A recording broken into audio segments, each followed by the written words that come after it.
Hello friends, હું છું તૌસિફ ખત્રી. તમે જોઈ રહ્યા છો લાઈક ઇન્ડિયા. આજે બોડેલીમાં ધોધમાર વરસાદ વરસી રહ્યો છે.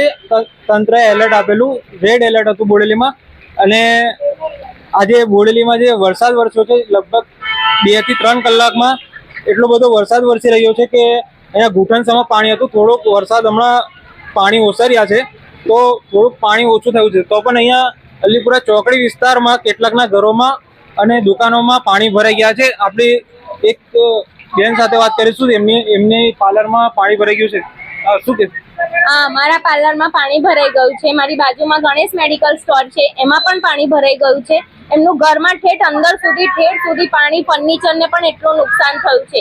મારા પાર્લરમાં મેં હવે એટલું નુકસાન નથી થયું, પણ આમના ઘરમાં વધારે નુકસાન થયું છે. આ વસ્તુ 5 વર્ષથી થાય છે અને વરસાદ જેટલો પડ્યો છે એના લીધે કેમ બોડેલીમાં બીજી જગ્યાએ પાણી નથી ભરાયા? આ 5 થી 10 દુકાનોમાં જ પાણી કેમ ભરાય છે? આ તંત્રની બેદરકારીને લીધે આ થાય છે. આગળનું પાણી બધું અહીંયા ભરાય છે ને આ પાણીનો નિકાલ થતો નથી, માટે જ અહીંયા આ દુકાનોમાં પાણી ભરાય છે. 5 વર્ષથી આ વસ્તુ થાય છે. તંત્ર એને સુધારો કરતું નથી. પછી મત લેવા આવીએ અને મત ના આપીએ તો મત આપવાનો જ ના હોય એમાં. પછી અમારે બસ આજ કેવું છે, તંત્રની બેદરકારીને લીધે આવું થાય છે. અહીંયા બીજા એક બેન છે, એમના ઘરમાં અને દુકાન એ જોડે છે, એમની અંદર પાણી ભરાઈ ગયું છે. તમારે આ બસ સ્ટેન્ડ બાજુથી ને સાધના સોસાયટી બાજુથી આ બધું પાણી, ગંદકી આવી રહી છે. જે ગટરોની આ બેદરકારી ચાલી રહી છે, એ મહેરબાની કરીને સુધારાવો, ગટરો સાફ કરાવો. બરાબર. આ અમારા મેડિકલ સ્ટોરમાં આટલા 5 વર્ષથી સલિંગ આ લાઈનમાં પાણી ભરાયા જ કરે છે.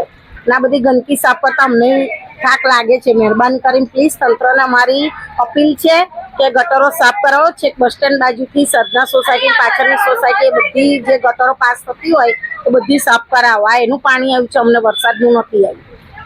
આટલું બધું કામ કરવા છતાં બી બધે સરકારે ઘણા બધા કામ કર્યા, તો પણ અત્યારમાં દેખી શકો તમે ઘૂંટણસર પાણી છે, ઘણું બધું નુકસાન થયેલું છે.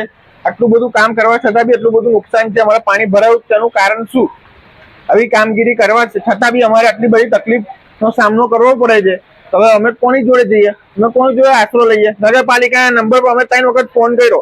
એમને મને એવું કીધું કે અમે તમારે થોડીક અમારે મદદ કરવા આવીશું. 3 વખત ફોન કરવા છતાં કોઈ અત્યારમાં કોઈ આવીને હાજર નથી.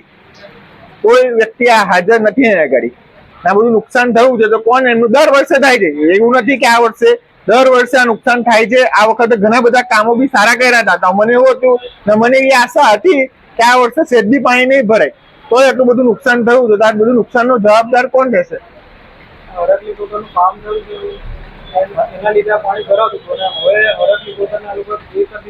કોઈ પાણી ભરાય છે, કોઈ પાણી ભરાય છે તો કોઈ નિરાકરણ નથી. જે દર વર્ષે થાય કે એ વર્ષે સેમ પરિસ્થિતિ આજની તારીખની છે. અમને બહુ આશા હતી, અમે બહુ રાજી હતા કે આ વર્ષે અમારે ટેન્શન નથી, પણ આ વખતે બી એવી પરિસ્થિતિ જોવા મળી છે મને. ઠક્કર અનિકેત.